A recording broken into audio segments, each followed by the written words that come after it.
Hello there, you're watching the press preview, a first look at what's on the front pages as they arrive. It's time to see what's making the headlines with Daily Mirror columnist Susie Boniface and former Conservative Special Advisor Anita Boateng. They'll be with us from now until just before midnight. Welcome.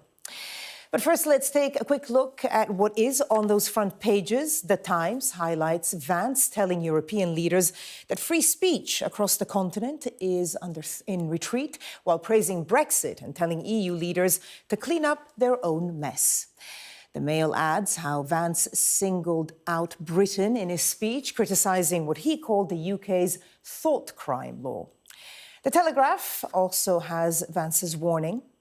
The Financial Times reports on J.D. Vance claiming Europe's internal threats are graver than those from Russia and China during an address to the Munich Security Conference, provoking a strong response from EU officials.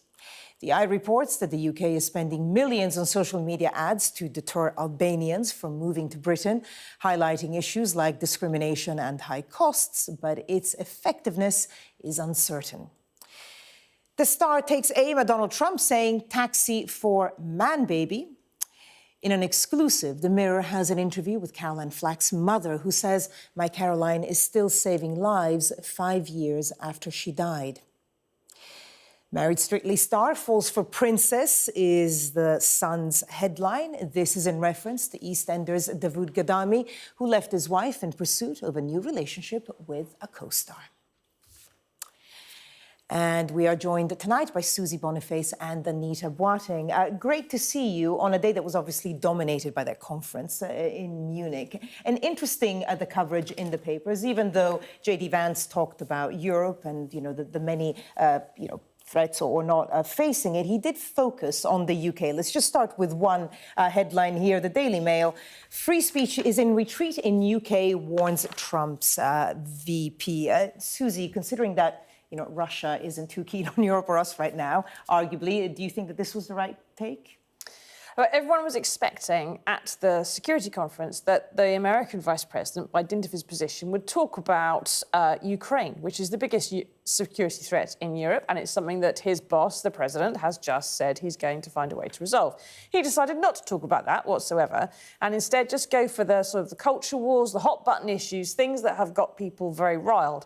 And our press have interpreted it. They've just sort of taken this, right? They've just sucked it all up. It is meant as a distraction, and they have treated it as that, and they've allowed it to be that. So the papers for whom already they feel that free speech is under threat, so the Mail, the Telegraph, the more right-wing papers, have sucked this up and just repeated it on their front pages with very little thought or analysis. No questioning about it. Oh, he says it must be true. And then as you go into the mid-markets, and then some more reasonable papers, there's more analysis and reaction to it a little bit. But basically, this is someone who is the vice president. He has no real role in American politics. His job is mostly ceremonial. He is there to cause a distraction for Trump and away from the fact that everything he said in that speech, where he accused Europe of resigning from its values, of not respecting voters, that's exactly what they're doing to Ukraine by ditching them and leaving them to the... he did echo a lot of the points that Donald Trump often made and that we heard from Pete Hegseth just a few days ago about the increase in defence spending, for example. So he did touch on some topics, but it was interesting that he singled out the UK as well as other parts of Europe. Yeah, he very, very much did. And I think this kind of might speak to some of the influence of Musk on X, who has been highlighting some of these cases that, I can't imagine a US vice president would know about otherwise. The case of kind of one individual in 2022 who was doing a silent prayer outside of an abortion clinic in Dorset that ends up kind of getting convicted.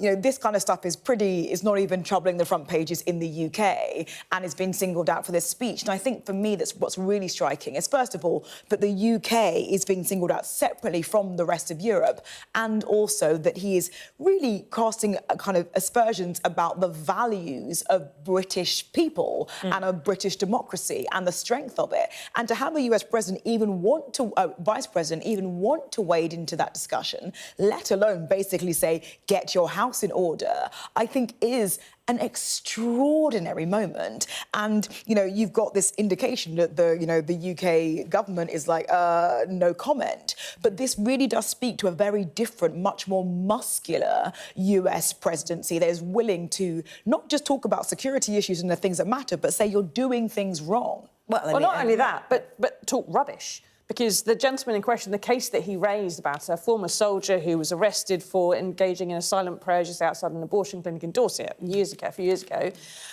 his freedom of speech was not being stopped. He's allowed to say he doesn't approve of abortion. He's just got to do it over there and not in front of the abortion clinic where it is intimidating women who are going through a very difficult time in their lives. That is the law. It's the law of the land that's been democratically introduced by our governments and that most people support.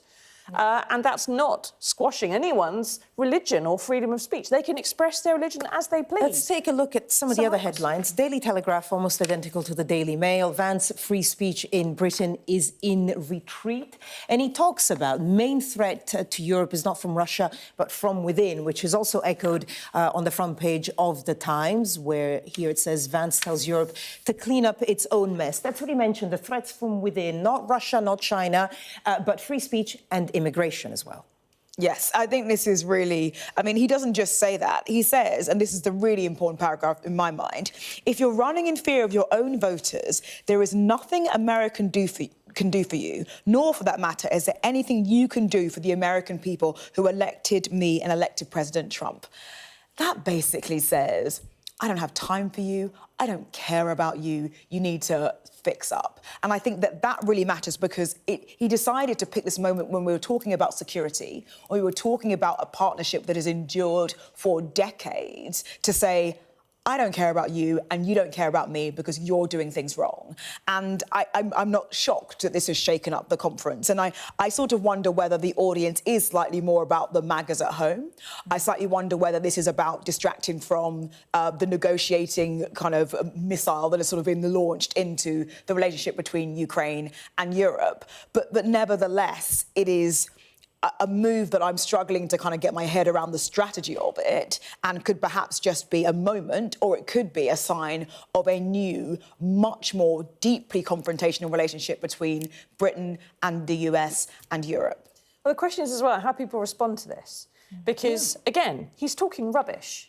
There is no one in Europe that is going, we're going to completely ignore our voters, don't need to think about it. He cited a case in Romania where elections were cancelled, but they were being rerun. But that's because of Russian interference. And if he is going to argue the point of saying that, you know, that in Europe, democracy is under threat because people are ignoring what their voters want, then that's exactly what he is allowing Putin to do in Ukraine. And he is ignoring the fact that people of Ukraine voted for Zelensky. They have voted to join the EU. They want to join NATO. They do not want to be seized in an illegal war by Russia. And, you know, Vladimir Putin did not invade Ukraine in order to protect European values. No. Right? And that is the central issue that the Security Conference should be talking about. And the people that are there, and they talk about it in the FT to some extent, and they'll probably get onto it, but they reacted to what he had to say, the policy people and the politicians in the room. But they have to find a way to deal with this. And the whole, you know, Keir Starmer's government going, oh, no comment. We can't speak because it's going to upset the next negotiation, or because these people are very sensitive, we're just going to keep it to ourselves. How do you deal with someone who is coming out, being confrontational, saying it's all your fault, and making stuff up that goes in your nation's newspapers at home and is repeated without much question, and then it becomes part of the background of the everyday conversations people at home will be having with their families and in pubs about what we can or can't say, oh, apparently religion's under threat in this country. Yeah. It all just feeds into something. And you've got to be able to call it out and say it is what it is. But which is a word I can't say on telly. But no, try. Yeah, please not on air anyway. But actually, we did hear from some European politicians who did speak out. So Boris Pistorius, who is the German defence minister, said it was unacceptable for J.D. Vance to make the speech. And then Kaja Kallas, who's the new EU foreign policy chief, also kind of mentioned the US trying to pick a fight. So some of the European leaders, in their own subtle way, because, you know, things are tense enough, are trying to speak out. But it just highlights that basically the Western alliance, as we understood it, is creaking or breaking. or over. Because ultimately, I mean, this is an extraordinary moment where the US has sort of doubled down on its call of European irrelevance, let's put it that way. And so off the back of a conversation between Vladimir Putin and Donald Trump and Zelensky and Donald Trump, where it talked about what Europe might be willing to do with no conversation with a single European leader, to then come to this moment where you could have poured salve on the wound and kind of said, well, actually, this is all, you know, we're all in this together and European security is still very important. He went, I was going to talk about that, but instead I'm going to tell you what you're doing wrong. And the decision to do that, I think, is a lot less about rhetoric, I think, and more about saying, just in case you're confused, I'm in charge. And I think that sort of big boy, bully boy politics, where you're kind of creating a narrative out of kind of some issues in different European countries to tell all of Europe that they are wrong, is just such an extraordinary, such an important moment and a decisive break, I think, from the history of how the US and Europe have related to one another, that I think speaks to a complete shift and all expectations are now off the table, I think. I really think this is well, quite I think some commentators have moment. said it's the biggest split since the end of World War Yeah, II. and one senior diplomat called the speech totally mad, OK, but also, and very dangerous. And I think that is the question, because what are you empowering with this kind of narrative about, you know, the elites or the politicians being completely out of touch with voters? You know, having someone like J.D. Vance with that kind of pulpit make that statement, I think says a great deal about who he wants to see in charge of some European countries. Susie, I guess the UK had perhaps hoped that it was going to find a balance between the EU and the States, be slightly different. What do you think we can think of that after today? I think we're now looking at a situation where Keir Starmer, leading a country which has Brexited from the EU, and with the world's biggest economy on one side saying, well, now you need to be on our team, and on the other, a continent where we have most of our business, very strong traditional ties. It's a lot physically closer than Washington, D.C. is, and there's a very bad guy on the other side of the wall. He's going to get to the point where really he has to provide some leadership, and it's not Keir Starmer's natural coat to wear. But I think what the European, whatever we're going to call it, entente is going to need is someone to stand up and say, OK, America, if you don't want to do it, you sit over there.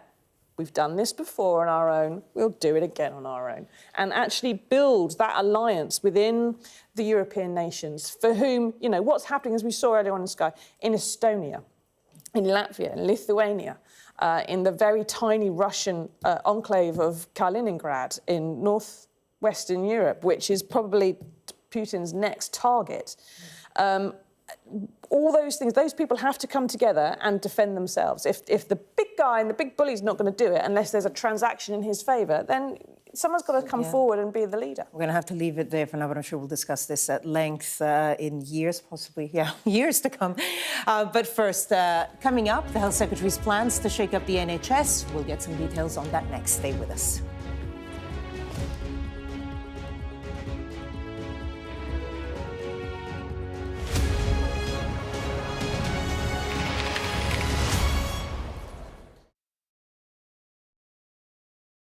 We're going to do this 100 times every day for the next 3 months. Why have we agreed to this? Raises many questions about many things. Actually seeing people impacted, she was so upset. It was powerful. They kind of couldn't believe they were being berated here. Very much on my terms, I think was the subtext. News happens fast around Donald Trump. It was a kind of wow moment. Yeah, that's what it feels like, doesn't it? It's Trump world, and we just live in it. So, where next? Follow Trump 100 wherever you get your podcasts.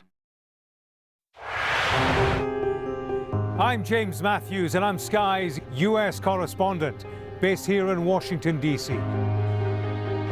Do you fear a fourth indictment? Does your government owe an apology to the British home children? Great to see you. Does your government owe them an apology? The fact that they were intercepted, does that indicate a military weakness on the part of Iran? No. Free, wherever you get your news. There's no doubting the strength of this hurricane as it roars through. You can feel a devastating power.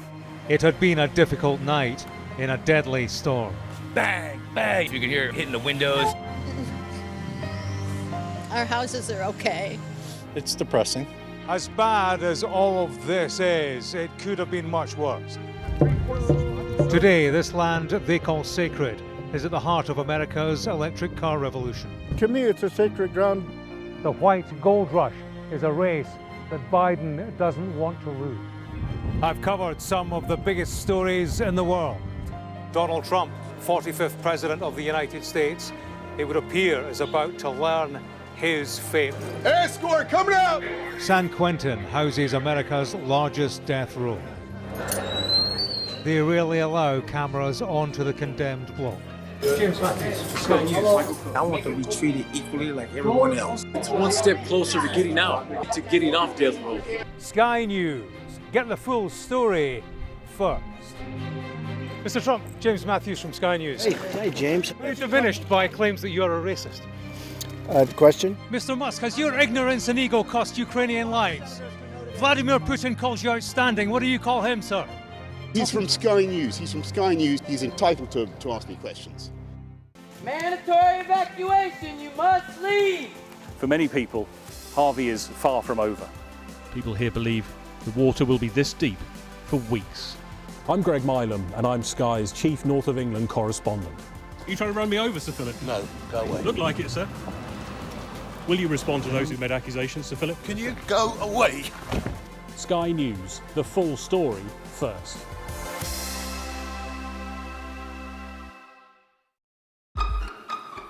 We've got your Sunday mornings covered. From the front page and the sounds of the streets to the voices of the people who make the major calls and big picture politics beyond Westminster. We'll put you at the heart of our story. I'm ready. Are you?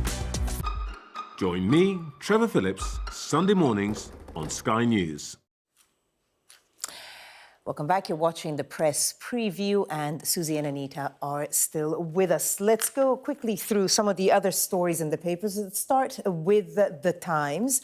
NHS will compete with itself in Streeting's productivity reforms. Susie. Yes, even madder than you think from the headline you read into it. So some of the things that the reforms that may bring in is paying NHS services being paid according to how many people use them, which would decimate rural services and services in places like Wales. It would centralise specialism. So if you've got something more unusual wrong with you, you've got a long way to go to get treated for it.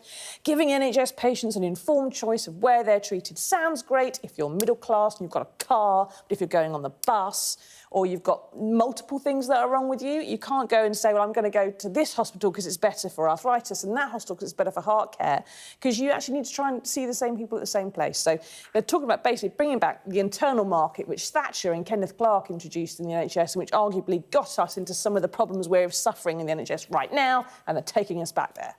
Anita, let's look at the Telegraph quickly.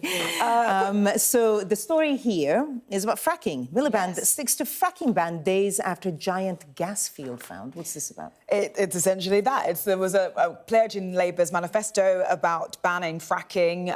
You will remember the kind of fears in 2011 that it would cause tremors in the ground. And so the Telegraph, who obviously is quite big on cost of energy and energy security and all of that, is highlighting the fact that the government's Climate Change Committee has said, for instance, there's going to be a shortfall of 1 trillion cubic metres of gas between now and 2050, and yet Miliband is sticking to this pledge to ban fracking, even though there's this potential field under Lincolnshire that could make a difference. One thing I thought that was particularly interesting in this story is that the response from the department talks about the reason why we should kind of take back control of our energy and protect family and national finances from prices spiking.